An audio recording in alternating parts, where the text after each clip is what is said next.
Estão vendo a minha tela, né? Sim. Ok. Então, vamos lá começar. Só pegar aqui minha água. Bom, gente, boa noite a todos. Eu vou apresentar hoje o capítulo 4, né, do livro de Bandura, e apresentando sobre a teoria social cognitiva e a autoeficácia, né? É uma visão geral. É um capítulo que apresenta muitos conceitos e talvez eu não contemple todos, tá? Mas eu vou tentar fazer uma explanação sobre a minha leitura para todos vocês. Bom, a teoria social cognitiva e autoeficácia. Em 77, uma das primeiras coisas que o artigo ele vem apresentando é um contexto histórico, né, sobre a desenvoltura da teoria, e aí ele fala que em 77 foi quando Bandura ele identificou que os indivíduos eles criam e desenvolvem percepções pessoais sobre si mesmos, né? Era um conceito ainda antecipatório daquilo que vinha a ser em 86, quando ele trouxe a visão do funcionamento humano, que tinha aqueles outros conceitos de autorregulação, autorreflexão, e ainda em 77 ele trouxe esse conceito de que os indivíduos eles produzem, desenvolvem as percepções sobre si mesmos, né? E é lá em 86 que ele começa a teoria social cognitiva, explicando o funcionamento humano, né, trazendo isso que eu acabei de falar, esses conceitos de autorregulação e autorreflexão na adaptação e na mudança humana, né? Ele mudou o rótulo da teoria, distanciando daquelas teorias de aprendizagem social que a Yasmin, na apresentação passada, comentou sobre o behaviorismo, né? Uma das características principais da teoria cognitiva é que ele se afasta um pouco da ideia de que os comportamentos humanos, que é a aprendizagem, a cognição, né, humana, ela depende, sobretudo, dos fatores externos. Na teoria social cognitiva, ele vai priorizar os aspectos pessoais, essa capacidade dos indivíduos a terem percepções de si, né? O que ele fala sobre os processos self, né? O que são esses processos self? Os processos self é aquela questão do autoconceito, autoestima, os valores pessoais. E é isso que é um dos pontos principais da teoria cognitiva diante do que Bandura vem apresentar. A teoria ela compreende que os indivíduos como auto-organizados, proativos, autorregulados e autorreflexivos, né? E aí que eu falei sobre os processos self. Então, um dos seus aspectos Peraí que eu apertei uma coisa errada aqui. Um dos seus aspectos principais é justamente isso, ver os indivíduos com essa questão mais interior, sobre essa questão, né? Um pouco mais do interior desses indivíduos, né? Diferentemente das outras teorias de aprendizagem social. Ele leva muito em consideração também esse aspecto cognitivo, né? Por isso que a teoria dele se afasta um pouco também das teorias de aprendizagem social, porque ele vai entrar com vigor nessa questão da cognição, que é o processo de adquirir o conhecimento, né? Não é só relacionado ao comportamento, mas também os processos de aprendizagem, como que os indivíduos aprendem, como eles aprendem os comportamentos, como eles aprendem. Ele dá muitos exemplos nesse capítulo também da escola como instituição, dos professores, enfim, dos gestores. Daqui a pouco, mais à frente, a gente vai falar um pouquinho sobre esses exemplos específicos que ele citou no decorrer desse capítulo. Tá? Aqui ele entra no conceito, né, que vai explicar como o pensamento e a ação humana elas vão se proceder. E aí ele já entrando no contexto daquela história de tríade, né, da tríade que vai balancear a ação humana. E aí ele fala sobre as influências pessoais, né, que na forma de cognições, afetos biológicos, as influências comportamentais e as influências ambientais. Esses três pontos que vão influenciar o pensamento e a ação humana do indivíduo, né? Em vez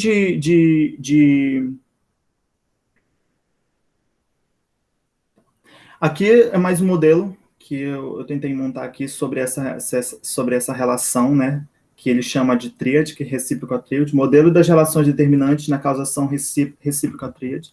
E aí tem aqui também os comportamentos humanos, que eu vou definir um pouquinho cada um. que aqui no comportamento humano estão os nossos atos, escolhas, declarações verbais.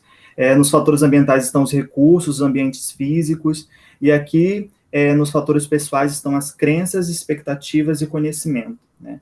Essas crenças também estão relacionadas ao conceito de autoeficácia, que também a gente vai, que também esse capítulo ele trabalha, né?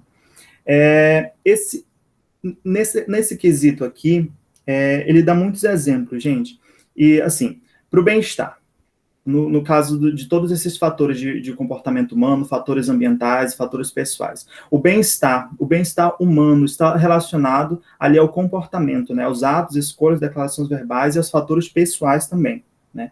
Mas o bem-estar, ele deve estar sempre voltado para aperfeiçoar os aspectos emocionais, cognitivos ou motivacionais que vão formar as bases dos fatores pessoais, né? Que são aqui os fatores pessoais, as crenças e expectativas e conhecimento. Além disso, para intervenção, eu estou falando aqui no sentido de intervenções terapêuticas, né, que é uma das coisas que ele vai citar ali. Tipo, para promover um bem-estar em uma determinada sessão de terapia, por exemplo, se referenciando pela teoria social cognitiva, eu tenho que promover atividades voltadas para aperfeiçoar os aspectos emocionais, cognitivos ou motivacionais que formem bases para os fatores pessoais. Ou seja, todos nós indivíduos dependemos desses três conceitos aqui, do comportamento humano, dos fatores pessoais e dos fatores ambientais. Então, quando eu for tratar uma pessoa numa sessão de terapia, por exemplo, eu preciso contemplar todos esses conceitos aqui que estão apresentados, porque eles que vão formar o que nós vimos anteriormente, a ação humana, né? Então, para a ação humana, o pensamento humano, ele depende do comportamento dele mesmo, ele depende dos fatores pessoais, ele depende dos fatores ambientais. Porque diante de um ambiente, eu vou me comportar de um modo, mas esse meu comportamento, ele vai refletir nos meus fatores pessoais. Ou seja, ele vai interligar o outro, né? E dentre esses conceitos está aqui os atos, as escolhas, as declarações verbais, os fatores ambientais, recursos, ambientes físicos. Esses recursos pode ser aquilo que eu esteja utilizando. Vamos pensar, um celular é um recurso, enfim, físico, né? Um ambiente físico, a escola, um hospital, enfim. E aqui os fatores pessoais, aquilo que a pessoa tem dentro dela, carrega dentro dela como crenças, como expectativa e como conhecimento. Esse conhecimento também pode estar relacionado à experiência que essa pessoa já observou ou à experiência que ela já teve, né? Porque existem esses dois tipos de experiência, a experiência direta e a experiência indireta. A experiência direta é aquela que você vivencia, e a experiência indireta é que você vê alguém vivenciando, né? Então, é nesse sentido que ele defende essa relação tríadica para explicar, né, o desenvolvimento, o pensamento e a ação humana. Então, numa sessão terapêutica, para você tratar uma pessoa, você precisa trabalhar esses três fatores importantes. No caso, para promover o bem-estar dessa pessoa, você deve voltar a aperfeiçoar os aspectos emocionais e cognitivos dela, né, para chegar nas bases dos fatores pessoais desse indivíduo, né? E aí você vai trazer atividades que sejam voltadas para melhorar as capacidades e habilidades comportamentais desse indivíduo, né? Então, um interliga o outro. E além disso, você tem que também propor atividades que vão alterar as condições sociais em que essas pessoas vivem e trabalham. Essas condições sociais podem estar relacionadas também aos fatores ambientais, onde essa pessoa está vivendo, quais as pessoas com que ela se relaciona, por que ela se relaciona daquela forma em determinado ambiente. Então, você tem que entender todos esses conceitos dessa determinada pessoa para compreender a ação, o pensamento dela e assim conseguir ajudá-la, né?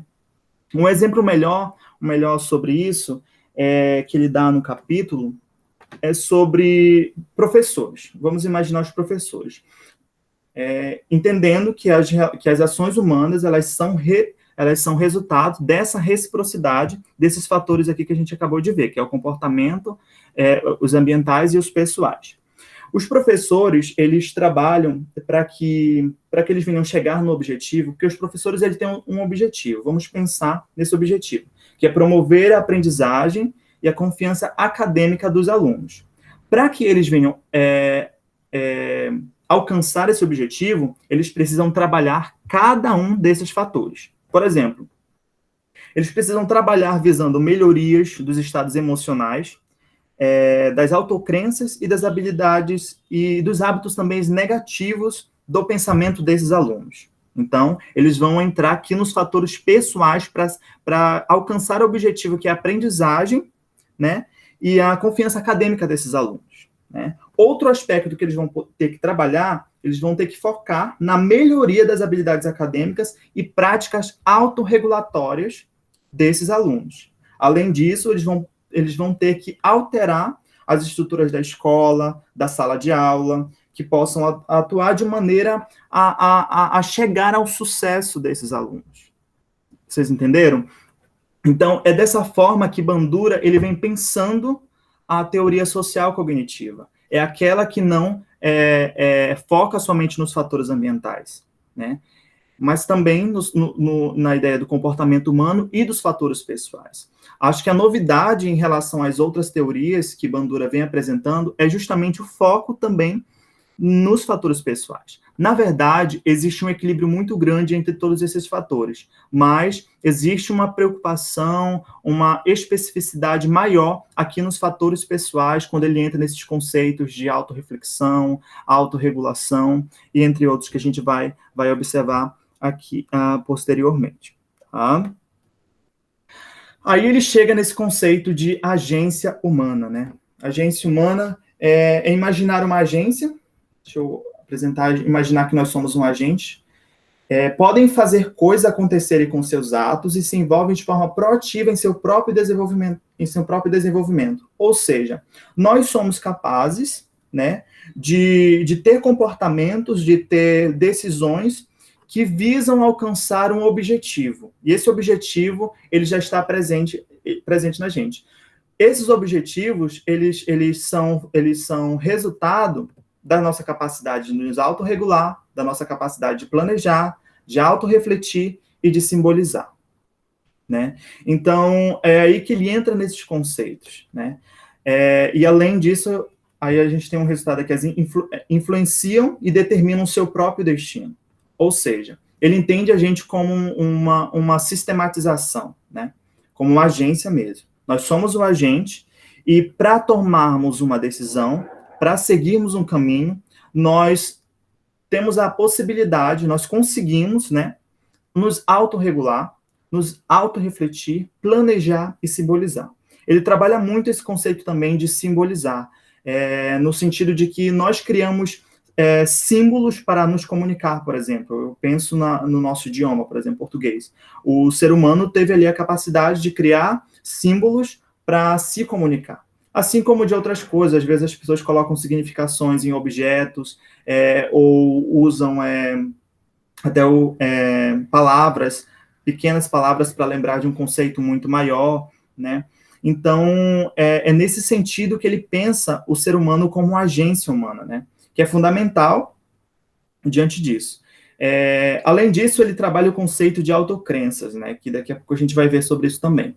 Aí eu coloquei aqui essa citação dele. Aquilo que as pessoas pensam, creem e sentem afeta a maneira como elas se comportam, né? Então, justamente lembrando lá dos fatores pessoais, né? Dos fatores pessoais que estão as emoções, o que as pessoas creem de si mesmas, elas acreditam de si mesmas, que já entrando no conceito de autoeficácia, que posteriormente ele vai trabalhar no decorrer do capítulo, e sentem, né? Que está relacionado a também os sentimentos. Afeta a maneira como se comporta, né? Lembrando do conceito da reciprocidade tríade. Esses elementos, eles são críticos, né, no exercício de controle.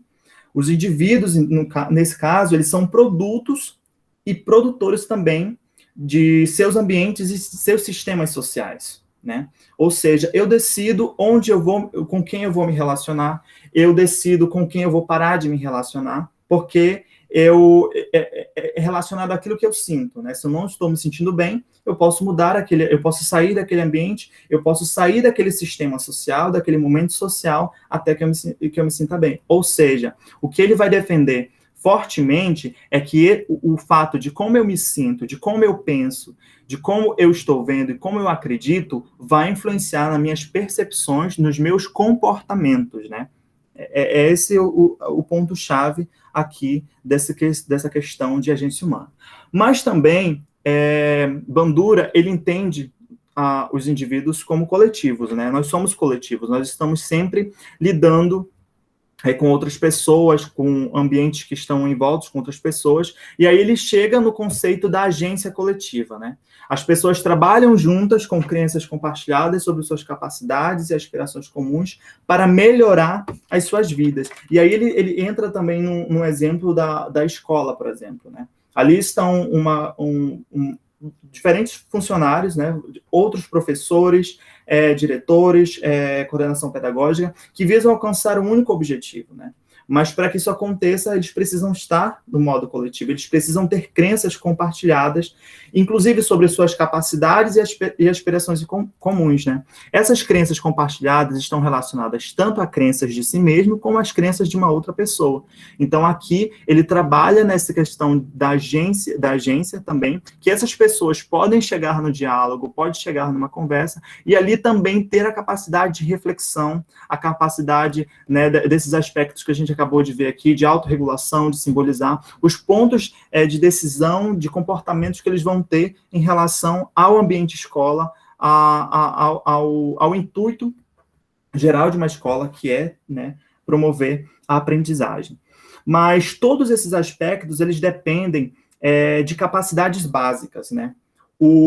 Nós, indivíduos, para nos autorregularmos, para nos autorrefletir, para planejar, para simbolizar, né, nós precisamos de capacidades básicas, que ele vai chamar de capacidades humanas, né? E aí estão aqueles conceitos que a Yasmin trabalhou, né, na semana passada, que é aquela questão da intenção, de prever o que pode acontecer de acordo com os resultados, né? O conhecimento que eu tenho sobre se eu fizer essa coisa, vai dar esse resultado. Se eu colocar minha mão no fogo, eu sei que vai queimar, né? Ou então, essa intenção, eu tenho essa capacidade de autorrefletir, justamente de me autorregular, de planejar e simbolizar, mas eu posso pensar tudo isso sem agir, porque eu tenho a intenção, eu tenho a capacidade de prever o que pode acontecer. Bem como também eu tenho a capacidade de prever o que pode acontecer, né, diante dessa situação. Voltando ao conceito de símbolo, que é uma das coisas que ele deixa bem de forma específica, os símbolos, nesse sentido, eles são veículos, ele entende como veículos do pensamento, né? Porque nós usamos várias coisas para simbolizar. Nós usamos nomes para objetos, nós usamos nomes para conceitos, né? Palavras para conceitos. Então, de acordo com uma palavra, de um símbolo, de um objeto, enfim, de qualquer coisa, nós podemos chegar a um conceito, né?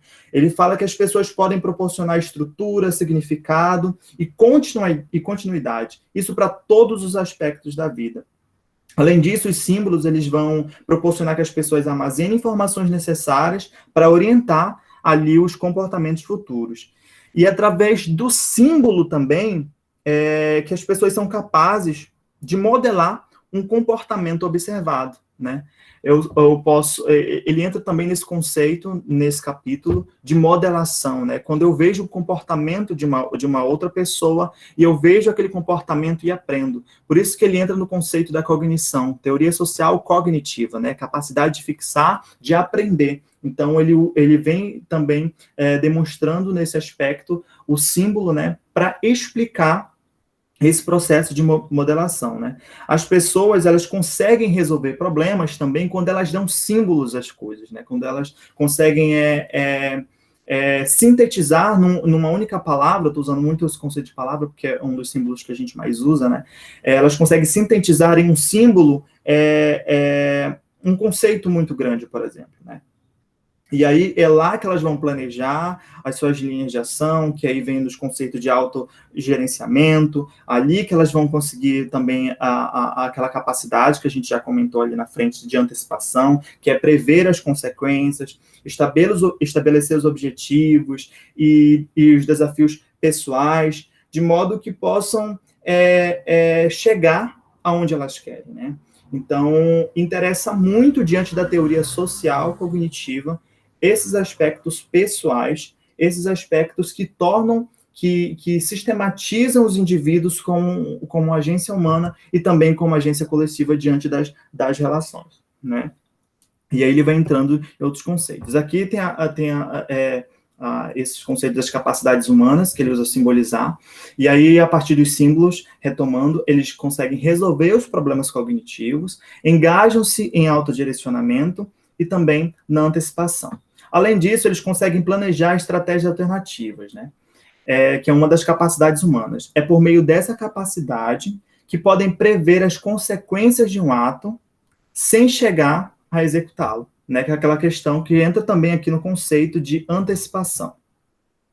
Aqui também uma das nossas capacidades humanas, que a gente já comentou, que aqui está muito relacionado também ao processo de modelação. A aprendizagem vicária é a partir da observação, é simbolicamente codificada e usada como um guia para a ação futura, né? Ou seja, eu vou observar um comportamento de uma outra pessoa, observar uma metodologia, como ela vai se sucedendo, e a partir disso, simbolicamente, entrando no contexto de símbolos também, eu vou conseguir prever como poderia ser pela questão da antecipação, mas a maior parte dessa minha aprendizagem será por vias observatórias. Eu vou observar, e a partir dessa observação, eu irei aprender. Dentro desse conceito de aprendizagem vicária, também pode estar relacionado ao conceito de autoeficácia, né? Daqui a pouco a gente vai ver a autoeficácia, mas a autoeficácia é a crença das coisas que você pode fazer, daquilo que você acredita que você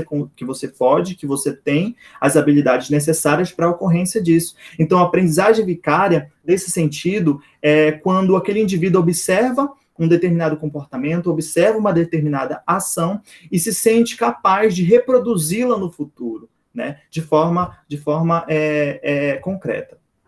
Né? Mas para que a aprendizagem vicária ela aconteça, é necessário esse ponto que é também relacionado às capacidades humanas. Nós, indivíduos, nós humanos, temos esse processo de atenção. Nós conseguimos ter atenção para determinadas coisas. Além disso, nós conseguimos reter essas informações. Nós temos memória para reter essas informações que nós observamos. E precisa também da motivação. Por exemplo, se eu ver um comportamento de uma pessoa que foi extremamente produtivo, que trouxe um resultado satisfatório, aquilo vai ser como aspecto motivador para que ocorra a minha aprendizagem vicária. Então, para a ocorrência da aprendizagem vicária, diante do processo de observação, que é o que significa, você precisa ter a atenção, você precisa ter a retenção, mas essa aprendizagem ela só vai ser concretizada com o uso também da motivação, aquilo que te motiva justamente a querer reproduzir aquele determinado comportamento, né? A atenção aqui, ela é a capacidade de você observar as ações de um modelo, né? Os comportamentos que vão ser adotados ali, né? Para que você venha depois chegar à produção, né? Passando pela retenção, que é adquirir, ver tudo que foi analisado, conseguir guardar o que você observou, ser motivado e ali realizar esse comportamento observado. E, finalmente, você vai conseguir também reproduzir esses resultados desejáveis, né? Mas lembrando que o indivíduo precisa estar motivado para adotar esse comportamento, para adotar esses processos. Por isso que entra na cognição, né? Porque trabalha esses conceitos de aprendizagem, né?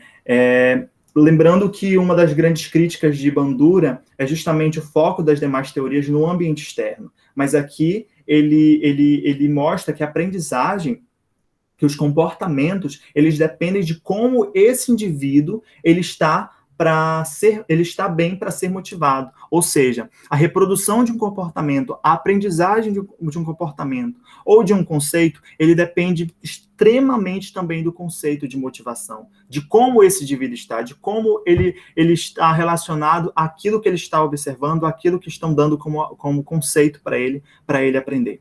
Tá? E aí nós entramos no conceito de autoeficácia, né? O que é autoeficácia? que é o julgamento das pessoas em suas capacidades para organizar e executar cursos de ação necessários para alcançar certos tipos de desempenho. Voltando no conceito de motivação humana, e bem-estar e realizações pessoais. Bom, as crenças de autoeficácia, elas são, em outras palavras, elas são percepções que os indivíduos eles têm sobre si mesmos, né? Sobre suas próprias capacidades, sobre aquilo que eu reconheço que eu sou bom, sobre aquilo que eu reconheço que eu consigo fazer, que eu tenho competência e habilidade para fazer. Essas crenças que estão muito relacionadas à competência social, elas vão proporcionar a base para a tua motivação humana, pelo bem-estar, né? Por isso que eu coloquei esses conceitos aqui, e para as tuas realizações pessoais. Isso porque, a menos que acreditem que suas ações podem produzir resultados que desejam, as pessoas terão pouco incentivo para agir ou perseverar frente à dificuldade. Ou seja, a autoeficácia, ela vai depender da tua motivação, né, da motivação de si mesmo. Bandura, ele acredita que o nível de motivação, os estados afetivos e as ações das pessoas, elas vão se basear mais no que elas acreditam do que no que é objetivamente verdadeiro.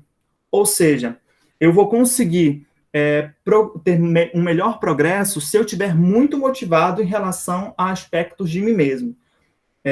Se eu não acreditar nas minhas habilidades, nas minhas capacidades para ter uma ação humana, para ter um comportamento, para realizar uma determinada atividade ou função, enfim, eu preciso estar motivado de mim mesmo. E essa motivação está relacionada ao conceito de autoeficácia, a crença de mim mesmo que eu sou bem, para realizar isso. Então, eu preciso estar com bem-estar, né? Ou seja, o bem-estar, ele está muito relacionado aos teus aspectos emocionais, aos teus aspectos sentimentais, como você está, como você se sente, né? Você vai se sentir realizado, você vai se sentir motivado realmente para realizar aquela função, ou seja, para realizar a atividade, para realizar determinado comportamento, eu preciso acreditar que eu estou bem, eu preciso acreditar e ter confiança, crença naquilo, para que ela venha progredir, para que venha ter sucesso. Depende extremamente disso, né? É o que Bandura ele vai acreditar. Isso ajuda a explicar porque o comportamento das pessoas, às vezes, não estão relacionadas com as suas capacidades reais. Ou seja, eu tenho capacidade para fazer aquilo, eu tenho competência para fazer aquilo, mas se eu não tiver motivado, se eu não estiver bem psicologicamente, se eu não estiver inserido em um ambiente que eu me sinta bem, pode ser que mesmo eu com as capacidades enfim, eu tenho, eu não consiga progredir. Isso porque o comportamento ele pode ser definido amplamente, mesmo que você tenha conhecimentos e habilidades semelhantes, né? Então, tudo está relacionado um ao outro. Um exemplo que ele trabalha no capítulo que fala melhor sobre isso são de pessoas que são extremamente talentosas. Por exemplo, uma pessoa que canta muito bem, né? Ela sempre tem excelentes atividades, sempre tem excelentes momentos quando está cantando, mas essa pessoa começou a ter muitas crises de dúvidas pessoais. Ela começou a ter sua autoeficácia abalada, por N motivos. Ela não consegue mais acreditar e não consegue mais ver que ela canta bem.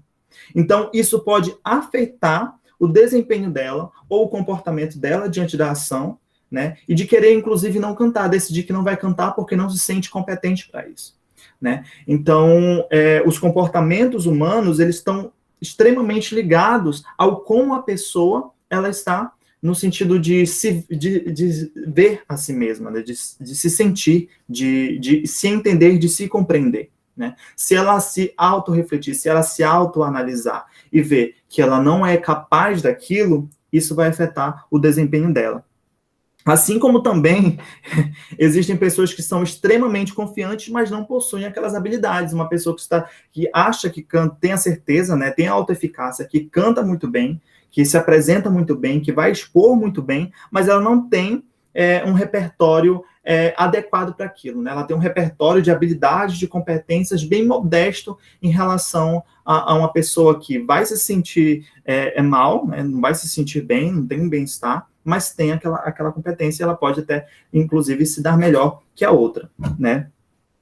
A mesma coisa de estudantes, por exemplo, no ambiente escolar, quando a gente fala no contexto social, os estudantes que têm problemas de habilidades sociais, por exemplo, eles vão ter, se eles não acreditarem que eles têm competências, que ele tem essas habilidades, eles não vão conseguir ter um bom relacionamento com as pessoas. Eles vão pensar que antes dele se relacionar, ele pode ser ridicularizado, ele pode ser rejeitado, mesmo antes do contato social.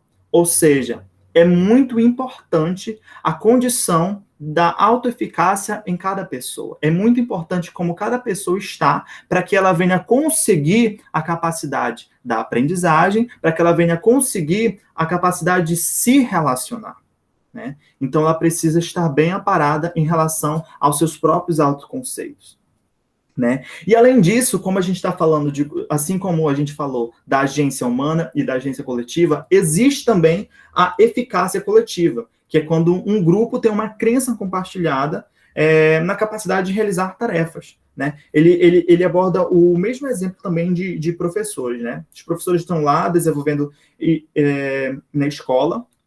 O que eles vão fazer? Eles vão desenvolver crenças coletivas, eles têm crenças semelhantes ou crenças diferentes, mas que casam entre si, sobre as capacidades dos estudantes, por exemplo.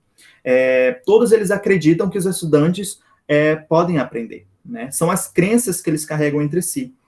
E tanto quanto os estudantes tendem a aprender, como os professores tendem a ensinar, e de melhorar a vida dos seus alunos e de seus administradores e conselhos, né?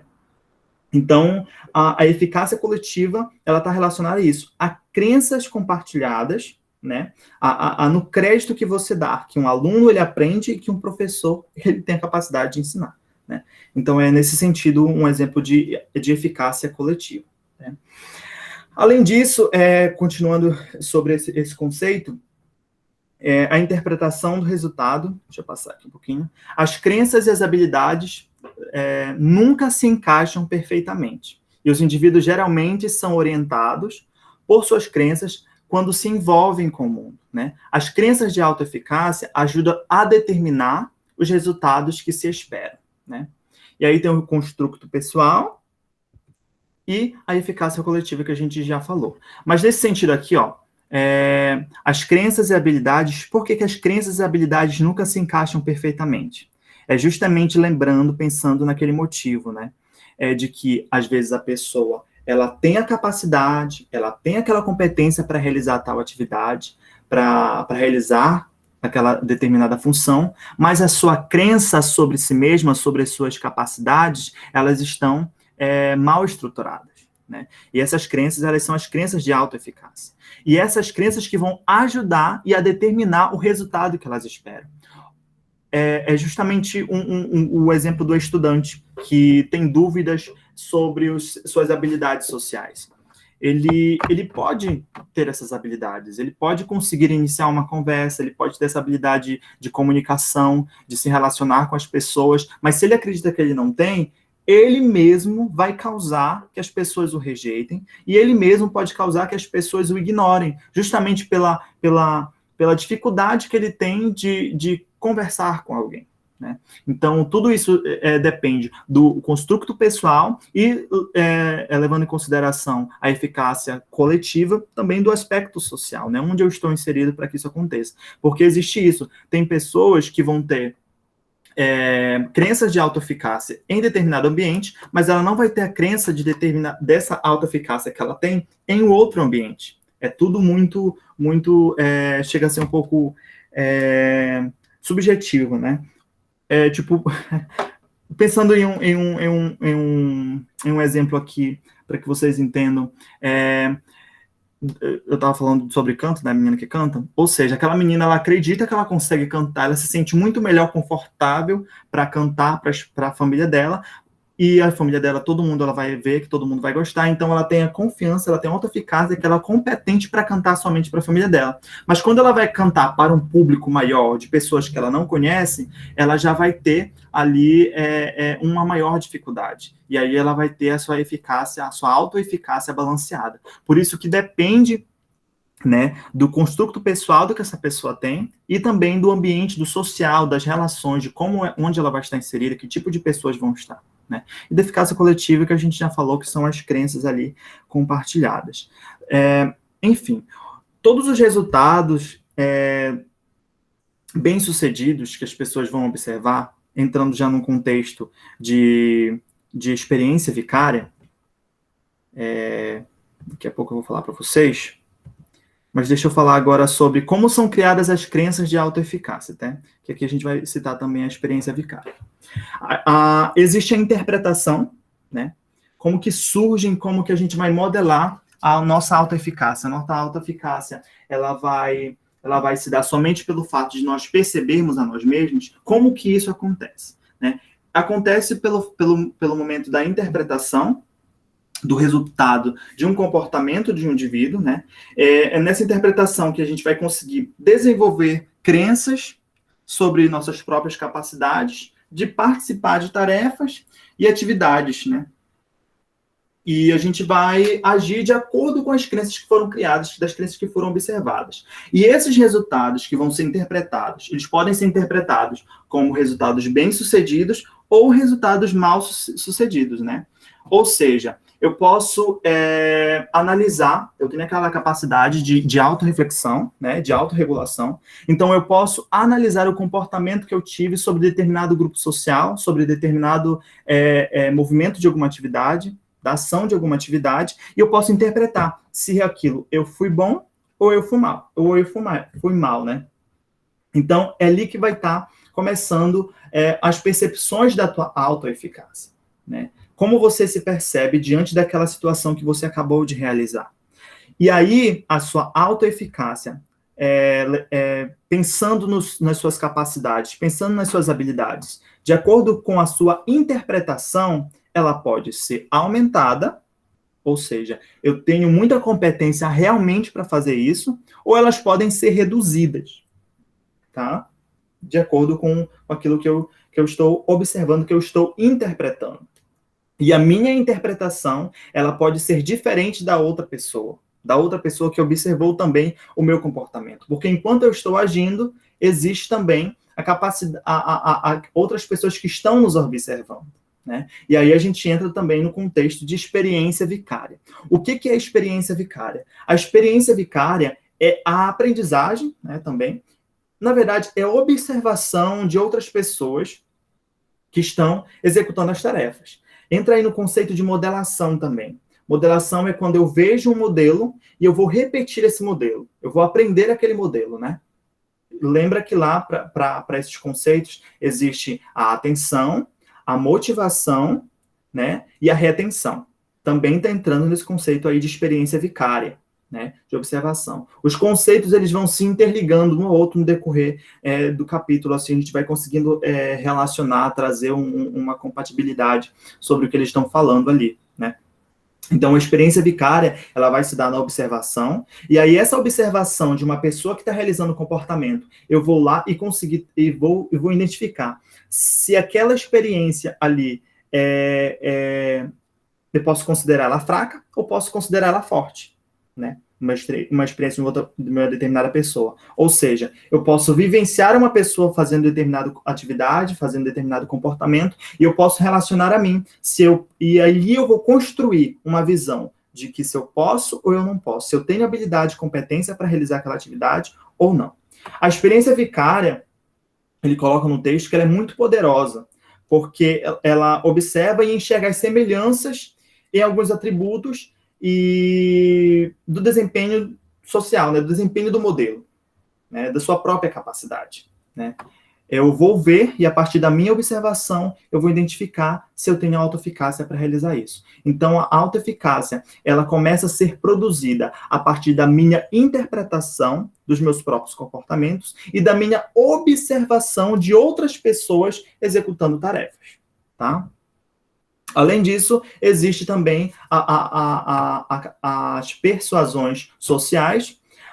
Tem muita gente que confunde, né, as persuasões sociais com elogios ou críticas, né? Mas não são elogios.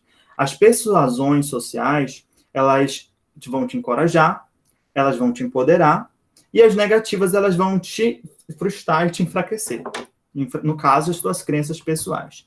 Se você vê que uma pessoa está te encorajando a fazer aquela determinada coisa, é porque ela percebe que você tem competência e habilidade para realizar tal atividade, para realizar tal função.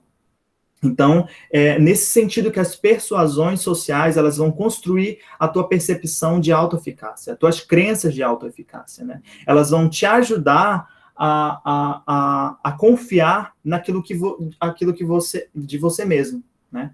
Além disso, uma outra forma, e como também de enfraquecer, né, a sua autoeficácia, de acordo com o que as pessoas podem. Às vezes você pode, né, ter ali as competências e habilidades necessárias, mas de acordo com as persuasões sociais, como você vê com o feedback das outras pessoas, você pode ser convencido de que você não tem aquela autoeficácia, né, mesmo você tendo. Então, mas também é uma das formas de se criar, né, as crenças de autoeficácia, né? Além disso, tem outra, que é o bem-estar social, né? Eu preciso estar bem, né? Porque o bem-estar social, que também está ligado lá à questão da motivação, né? Que a gente viu, ele depende ali dos estados, porque ele entende assim, que o bem-estar social, que são os estados somáticos, emocionais, eles podem aumentar a tua autoeficácia, né? Ou reduzir. Se eu estiver bem socialmente, se eu estar inserido em um ambiente que eu me sinta bem, se eu estiver bem comigo mesmo, eu posso ter melhorias na capacidade de crer nas minhas capacidades e habilidades, na minha autoeficácia. Agora, se eu estiver dominado ali pelo estresse, pela ansiedade, mudanças de humor, excitação, eu posso ali ter problemas relacionados às minhas próprias habilidades, às minhas próprias competências, e ali eu não vou conseguir criar as minhas crenças, né? Não vou conseguir crer na minha autoeficácia. Né? Por isso que é uma das formas também de entender como as crenças são construídas de autoeficácia, a questão do bem-estar social, né? Aí eu trago aqui também uma das coisas que o texto trabalha, que é a autoeficácia e a influência no funcionamento humano, né? Como que a autoeficácia ela vai influenciar no teu funcionamento. Lembrando ali que essa teoria ela explica o funcionamento humano, né? Como que nós aprendemos, como que nós nos comportamos, que é a partir daquela ideia de reciprocidade tríadica, que está ligado aos comportamentos, aos fatores ambientais e aos fatores pessoais, né? Mas diante disso, entrando no conceito de autoeficácia, como que eu acredito das minhas capacidades, como que as minhas crenças elas vão influenciar no meu funcionamento. Já entendemos que o funcionamento humano, ele acontece, segundo Bandura, pela reciprocidade tríadica, e com a influência da autoeficácia diante disso. Com a autoeficácia, os indivíduos confiantes abordam tarefas difíceis como desafios a serem dominados, a questão da confiança, né? Eles acreditam no seu potencial, acreditam nas suas habilidades, e por isso eles já interpretam as tarefas que são consideradas difíceis como desafios a serem dominados, justamente por ter a autoeficácia. Além disso, as crenças de autoeficácia ajudam a determinar quanto esforço as pessoas dedicarão em uma atividade. Se uma pessoa ela tem crenças de autoeficácia sobre si mesma, ela vai dar o melhor dela. Ela vai se esforçar em dobro. Quando ela não acredita nas suas capacidades de autoeficácia, ela vai fazer de qualquer jeito, né? Elas não vão se dedicar da mesma forma como elas se dedicariam a uma atividade que elas têm a certeza que elas têm as habilidades para fazer isso. Além disso, a autoeficácia influencia as escolhas que as pessoas fazem e o curso de ação, né, que são os comportamentos.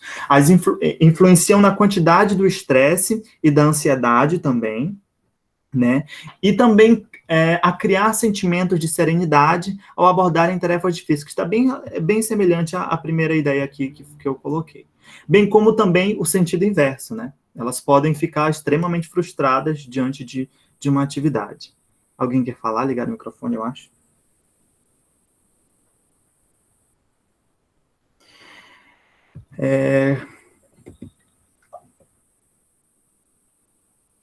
Ok, continuando.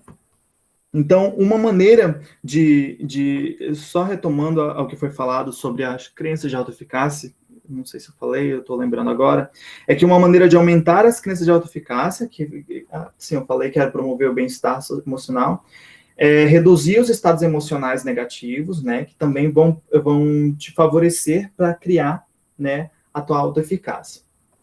As crenças de autoeficácia, no geral, gente, elas são julgamentos cognitivos, são julgamentos da tua competência, referenciada, direcionada, compreendida, comparada a determinadas atividades e a funções que você pode realizar, né, e também a comportamentos.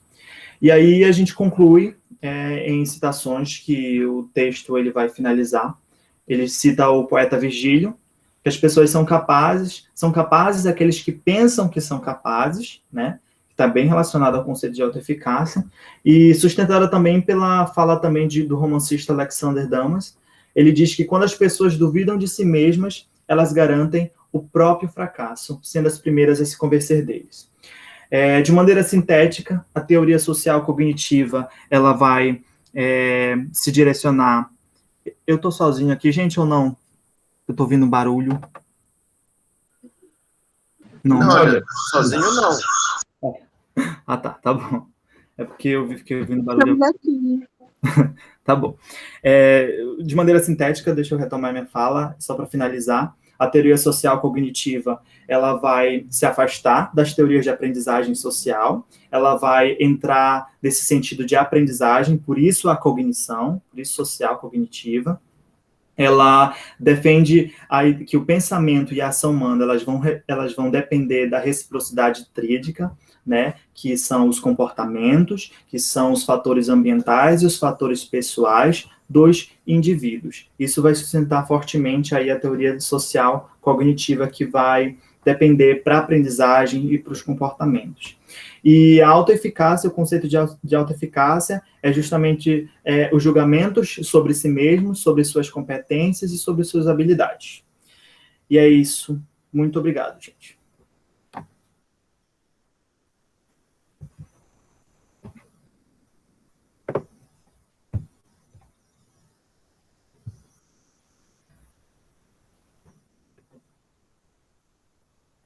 Acho que eu vou deixar a apresentação aberta, né? Não sei se esse é um momento de perguntas ou professor.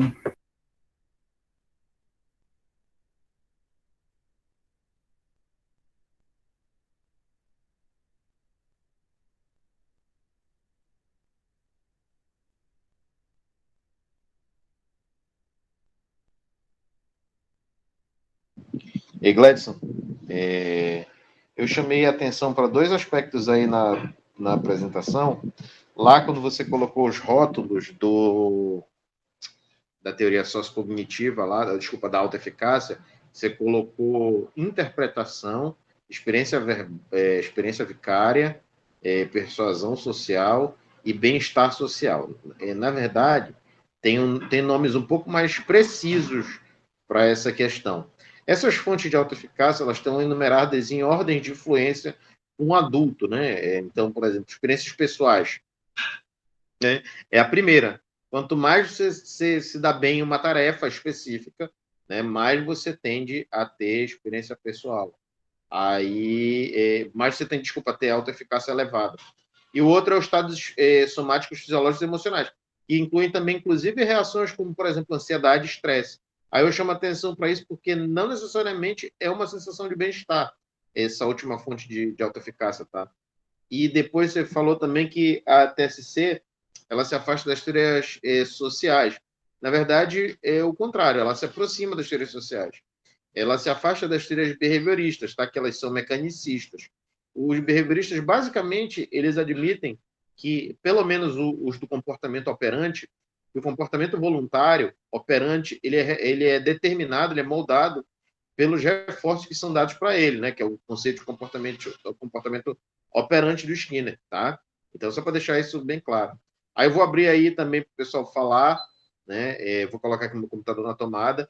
Parabéns pela tua apresentação, muito clara, muito boa, tá? E aí a gente vai debater agora aí alguma questão, tá?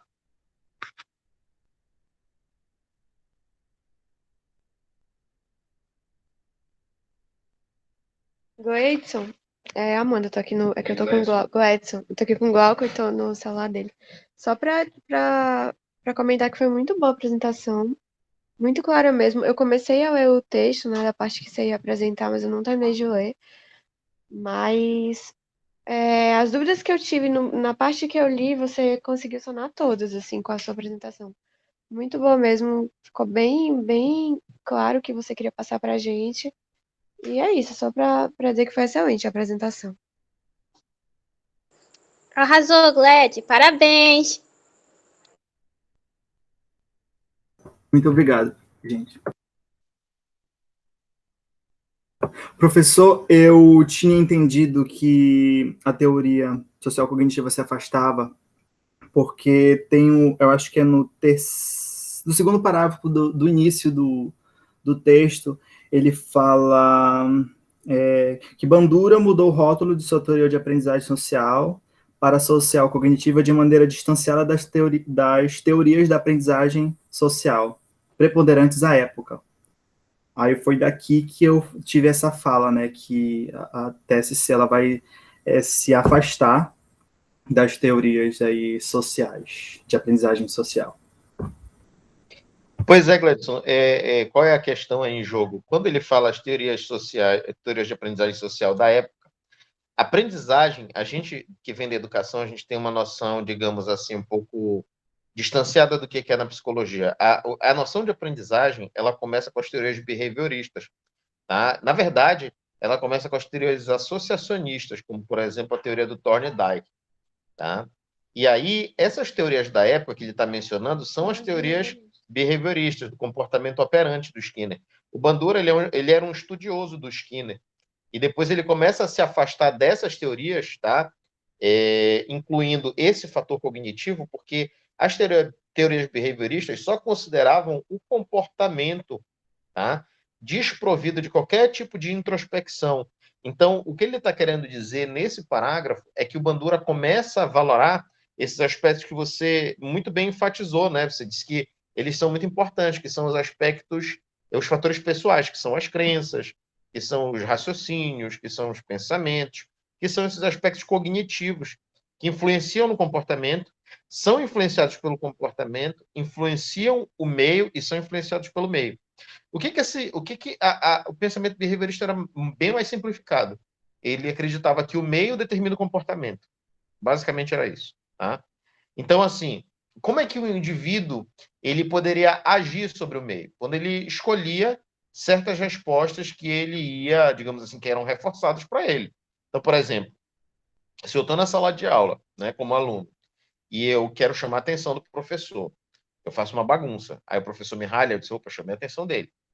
Então, digamos assim, eu vou controlar o meio, né, na teoria behaviorista, eu vou controlar o meio através da emissão de respostas desse tipo.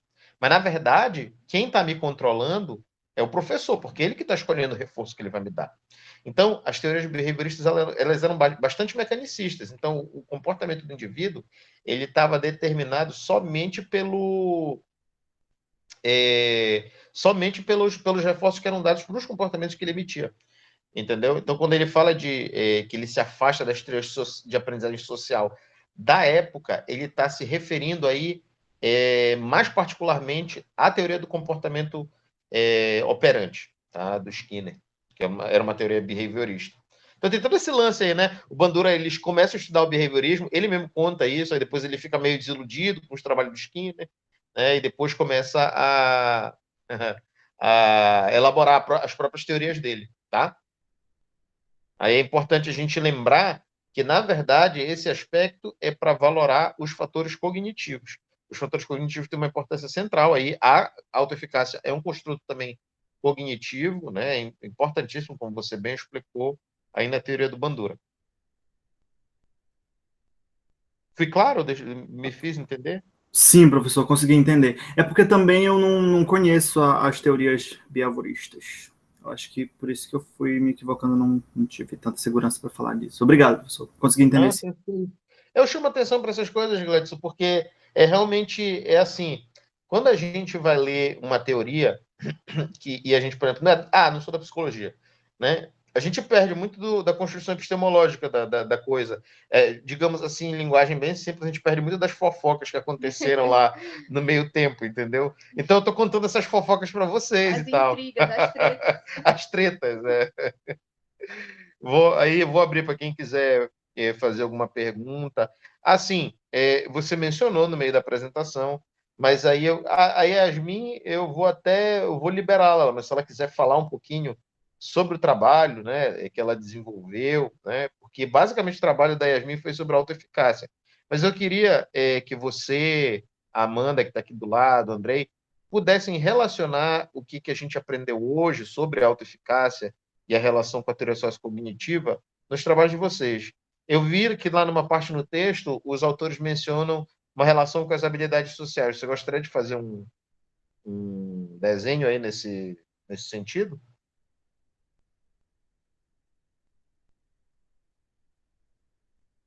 Já falo, professor, rapidinho. Eu derramei a água no meu caderno.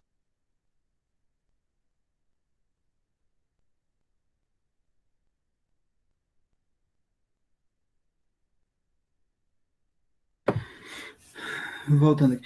Mas, sim, professor, na minha leitura eu fiquei tentando a todo momento relacionar, né, com o meu conceito das habilidades sociais, diante dessa teoria. E eu, olhando para o conceito de autoeficácia, por exemplo, eu vi ali tentei relacionar com dois conceitos que são trabalhados pelos Delpret, né, das habilidades sociais e a competência social, nessa questão, né, da autoeficácia. Na semana passada, eu citei também a questão da autorregulação, né, dos comportamentos e tal, que os indivíduos podem ter, têm a capacidade de ter, mas eu vou falar hoje sobre autoeficácia relacionada às habilidades sociais. Por quê? Porque Delpret, nas habilidades sociais, eles falam que eu posso ser habilidoso socialmente, mas eu posso não ter competência social, né? A competência social está mais relacionada ao resultado que eu vou ter diante de alguma experiência social. Ou seja, a minha autoeficácia, ela vai depender disso também. Tipo, eu posso ser habilidoso socialmente, mas eu posso não ter a competência ali social, que vai depender ali da minha autoeficácia. Autoeficácia são as crenças sobre si mesmo, ou seja, eu sei que eu tenho as capacidades, eu sei que eu tenho as habilidades, mas se eu não tiver essa percepção sobre mim mesmo, eu posso não ter uma competência social. Eu posso não ter uma boa atividade, um bom comportamento diante daquilo.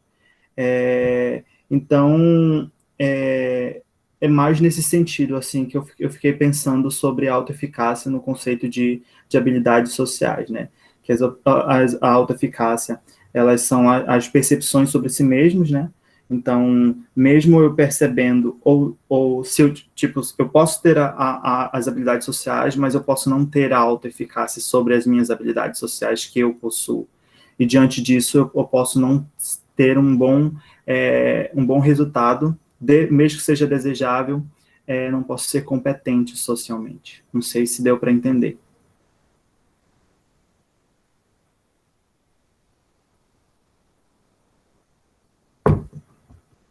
E deixa eu perguntar, como que funcionaria a questão de você não ter a capacidade, mas acreditar ter essa capacidade? Que tu até citou, né, na apresentação. É, é capaz da pessoa desenvolver uma capacidade que ela não tem, mas acredita ter? Como que... Fiquei pensando sobre isso, né, sobre esse inverso, da pessoa que não tem a capacidade, mas confia e acredita que tem. Na verdade, nesse conceito, foi uma das coisas também que eu vi, que eu citei realmente, quando mas ele estava ali querendo explicar essa questão da motivação humana, né? A questão de como a motivação também é importante nesse conceito de autoeficácia, né? Que o professor colocou aqui, que no caso não é bem-estar, né? São os estados somáticos, fisiológicos e emocionais. Mas nesse caso, isso realmente pode acontecer, no sentido de que uma pessoa que tem as habilidades, tem as competências, mas ela não tem a autoeficácia, por algum motivo, pode estar relacionada aos estados emocionais, né, e fisiológicos, enfim, ela não consegue ter uma boa competência, ela não consegue ter um bom resultado. Diferente de uma pessoa que ela vai conseguir realizar essa função, talvez não seja aquilo que as pessoas, por exemplo, estão esperando, mas se ela acreditar, ela não vai ali ser abalada, porque ela tem a crença de que ela tem aquelas capacidades. Não é que ela vai desenvolver do nada. Ela vai fazer da forma dela, mas e ela não será abalada, né, emocionalmente, porque ela acredita que ela tem aquilo, né, e diante das coisas que ela tem, vai prover o resultado que ela tem. Eu acho que é mais sobre isso. Eu lembrei de um exemplo também que eu estava lendo, eu até lembrei da Amanda, né, que ela falou na última reunião sobre essa relação da mulher, né, enfim, e tem um exemplo muito legal de experiência vicária, né, também. Um exemplo de experiência vicária é quando uma menina, ela também está relacionada ao conceito eu até acho que eu coloquei assim nesse meu caderno, não sei se me olhou. Deixa eu ver aqui nesse outro. É uma garota, ela vai sobre a experiência vicária. A experiência vicária é aquela questão da observação, né, que vão ser as pontes que vão criar a autoeficácia. E essa garota, ela tem uma melhor percepção, uma melhor capacidade de aprendizagem, de produzir a sua eficácia, quando ela observa, ele deu um exemplo de físico, né? É uma menina, ela vai se sentir muito mais motivada, ela vai se sentir muito mais, ela vai conseguir criar muito mais autoeficácia quando ela vê uma mulher realizando uma função do que ela vê um homem que está realizando aquela função. Ou seja, um dos fatores ali que está ligados é a questão do gênero, né? Uma garota, ela vai aumentar a percepção dela de eficácia física ao ver uma mulher fazendo determinada atividade, agindo de alguma forma, né?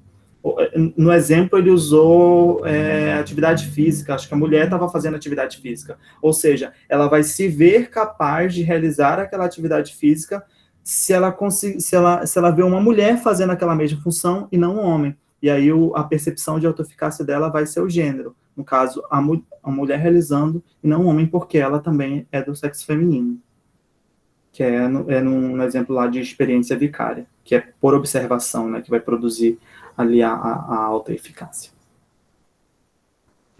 Exatamente, interessante esse exemplo aí da experiência vicária que você mencionou, Edson. Já serve até o exemplo aí, né, para mandar. Uma outra coisa que eu queria dizer, né, também, só complementar aí o que você falou, né, porque existe um descompasso entre os fatores pessoais e os comportamentos.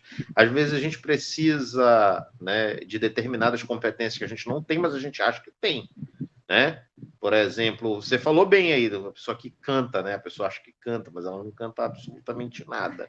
Ela vai lá e ela passa a maior vergonha, né? Ela é cringe, né? Vergonha alheia. Então, isso aí é um caso, mas tem aqueles, por exemplo, às vezes o aluno, ele sai da escola, ele até tirava notas boas lá, ele chega na faculdade, ele acha que ele vai se dar bem também, aí ele se estrepa. Por quê? Porque o nível mudou, né? Mas ele ainda continua com as experiências pessoais dele, intelectuais, que ele teve, ele continua acreditando que ele é um bom aluno, né? Aí, ao longo do tempo, né, ele vai vendo lá, tem alguns colegas mais parecidos com ele, que ele vai dizendo assim, pô, se o fulano tirou nota 8, eu também posso tirar nota 8, né? Aí, pô, se o fulano que é o fulano se estrepou, imagine eu, né? Eu vou me lascar também. Então tem todo esse aspecto.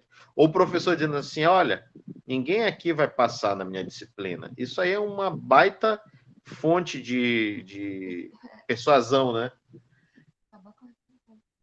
qual a autoeficácia da pessoa. Mas aí a persuasão verbal já é a terceira mais influente, né? Ou seja, a segunda menos influente. E a menos influente são os estados físicos e emocionais. Então a pessoa está meio.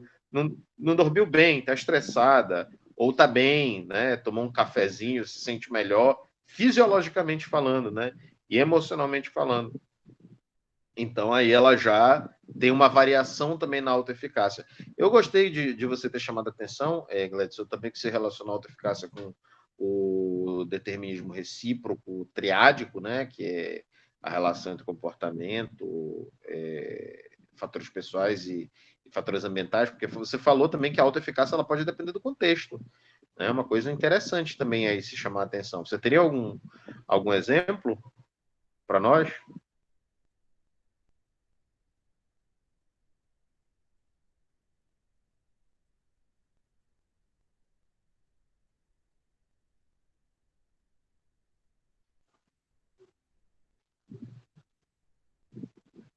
Gladson?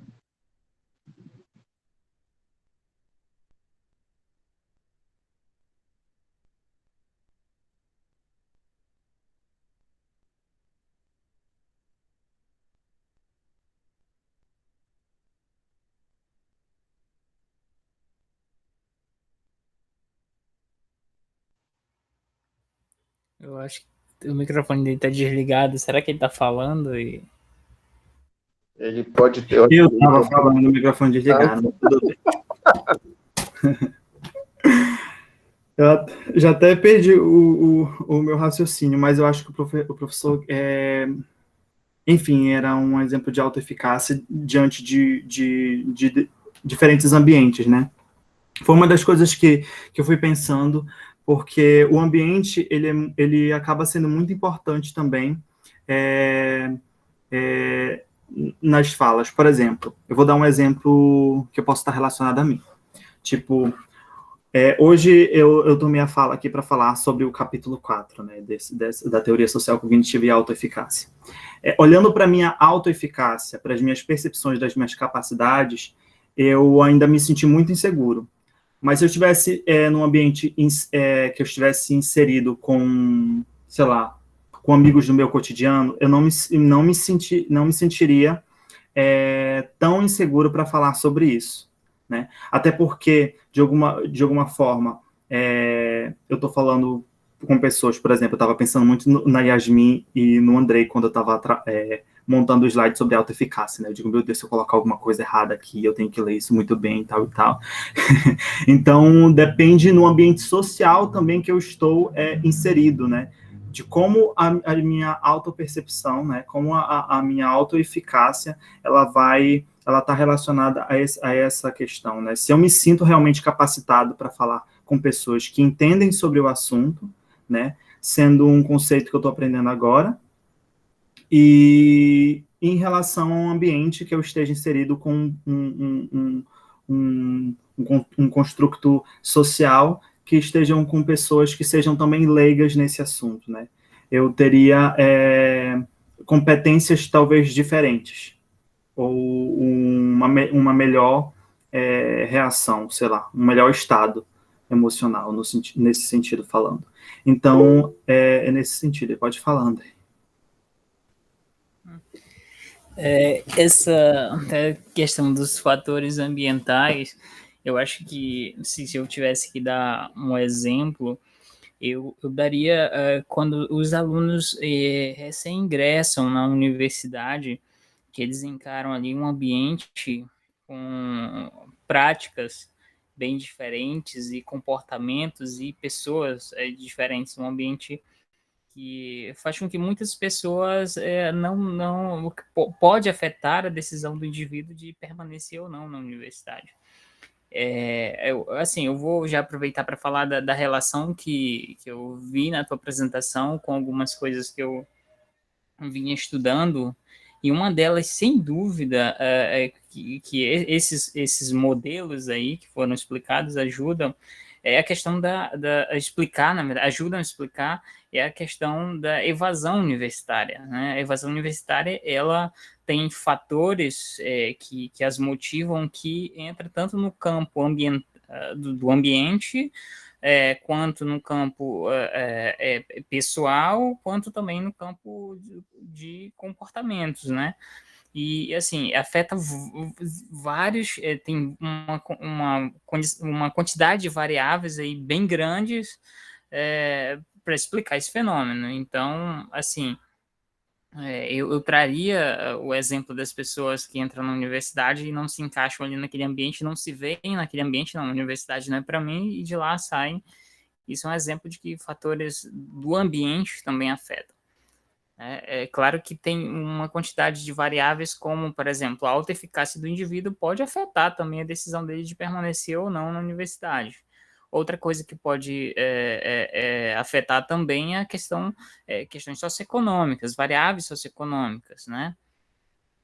Então, eu ia fazer um estudo sobre isso, cheguei a escrever um projeto de pesquisa a respeito disso, mas não considerava que essa teoria poderia ajudar a ser um referencial teórico forte aí para explicar essa tríade aí, que está relacionado com todas essas variáveis.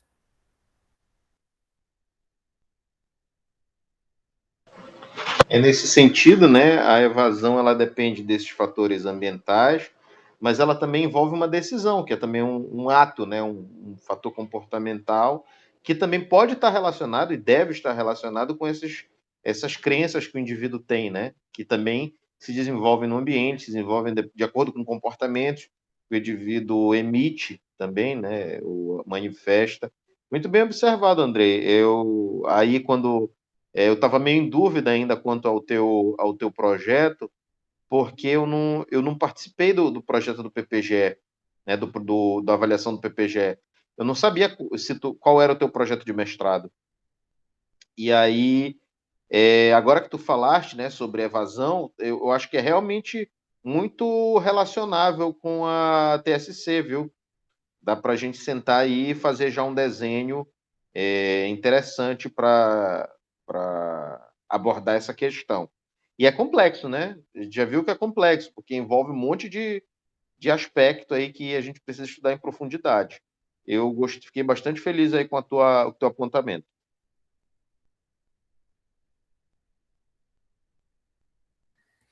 Eu também não estava ciente quando eu imaginava evasão, eu imaginava explicações assim sempre baseadas em uma variável ali bem definida, e não é bem assim. Eu vi que é um campo complexo, e a TSC agora, com a explicação do Edson e a explicação anterior da Yasmin, eu falei, isso aí é um referencial importante para trabalhar o conceito de evasão universitária, principalmente, que está em alta, né? Eu fiz um levantamento com dados oficiais do governo, e a gente tem taxas de evasão variando até batendo 80% em alguns cursos. Isso depende das instituições, se é federal, se é estadual, se é privada, também o tipo, modalidade, se é educação à distância e assim por diante. E aí eu percebi que já que existe aí esse fenômeno, é um fenômeno assim, forte, né, desde quando se expandiu o ensino superior no Brasil, tem que haver um modo de explicar isso, né, ou modos, maneiras de se pensar isso, né, e eu acho que a TSC casa muito bem.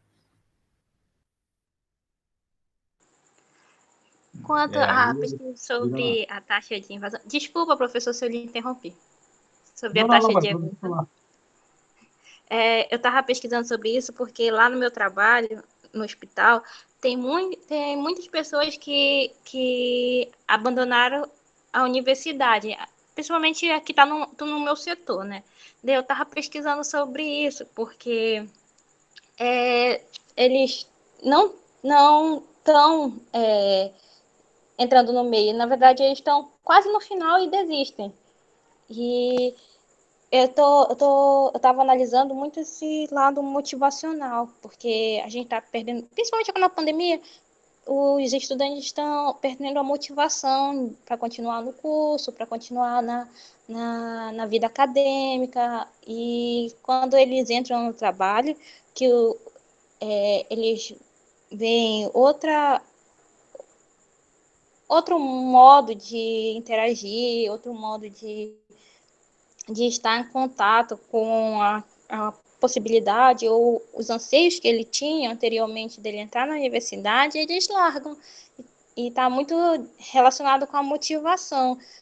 E eu falo isso também de experiência própria, porque minha motivação está lá embaixo para continuar na universidade. É sério, eu já pensei em trancar o curso agora que eu estou no final, né, nesse final, mas eu fiquei pesquisando sobre isso, então, né, foi bem explicado do Gladson sobre a autoeficácia, TSC, e principalmente o fator motivacional, e a outra, e a tríade, e também me linkou com esse comentário que o Andrei acabou de fazer, que é uma situação que eu estou vivendo mesmo.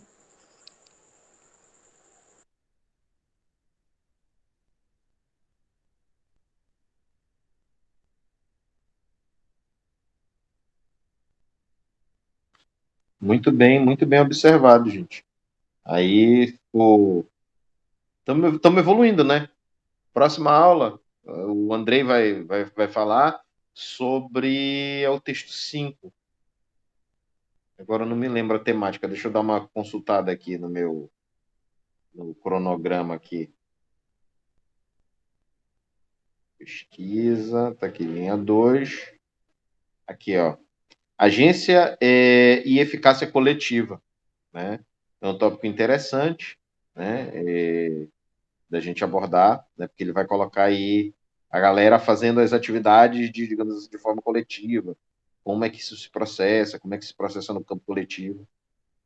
Ah, é verdade, o podcast. Gente, eu estou indo atrás da Roberta Aze, da Sueli Polidoro.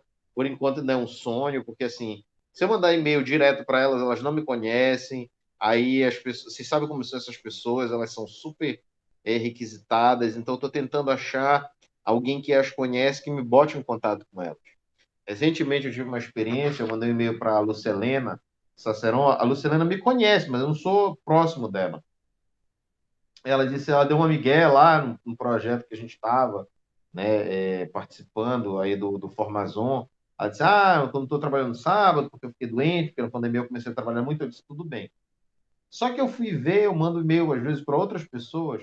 Eu sou, por exemplo, coordenador da linha 2 lá do PPGE, que é a linha de conhecimento e formação escolar. A gente está fazendo umas rodas de conversa e eu entrei em contato com o Silvio Santos de Gamboa. Até agora ele não me respondeu.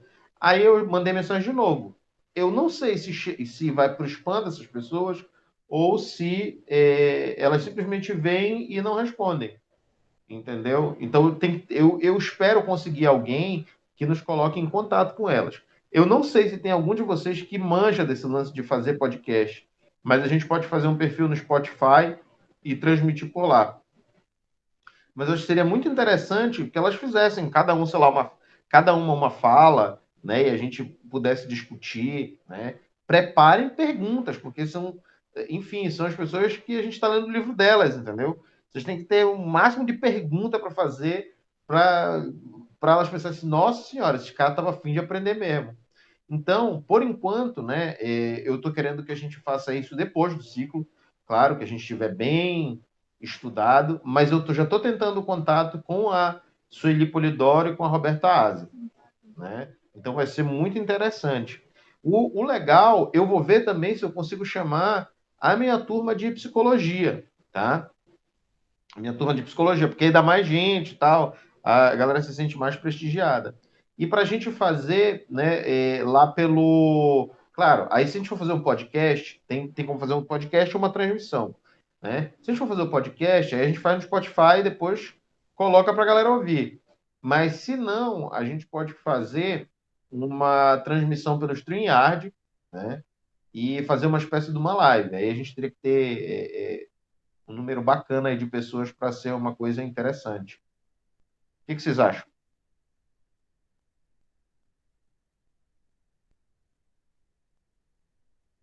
Eu gosto da ideia. Eu acho que dá para fazer a live aí, e eu acho que é possível, né? Editar, trabalhar só o áudio e daí gerar um podcast, né? A partir da live. Gera aí duas coisas aí ao mesmo tempo. Eu não entendo bem, eu posso estar falando bobagem.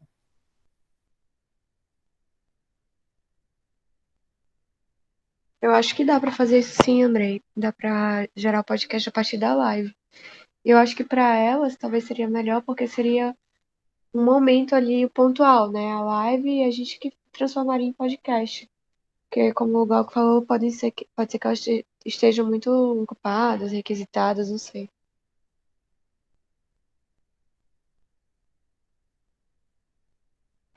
Basicamente é isso. Quando eu tiver uma resposta, eu entro em contato com vocês, tá? Se eu não conseguir ninguém para me botar em contato, eu vou na cara dura e vou atrás delas, né? Mas vou dizer que eu sou professor da universidade, que faço parte do programa de mestrado e tal, espero que elas entendam, né, e sejam solícitas. Se não, pelo menos uma delas que a gente consiga trazer, eu acho que já é de grande valia, tá? Então, gente, eu penso que por hoje, né, a gente já estamos aí 9h30 da noite, né? Não sei se vocês também, imagino que vocês queiram comer alguma coisa, assistir uma série, né? Beber um suco, tomar uma água, uma cerveja, qualquer coisa, né? Então, aí eu vou encerrar a gravação aqui. Eu queria agradecer a todos por participarem.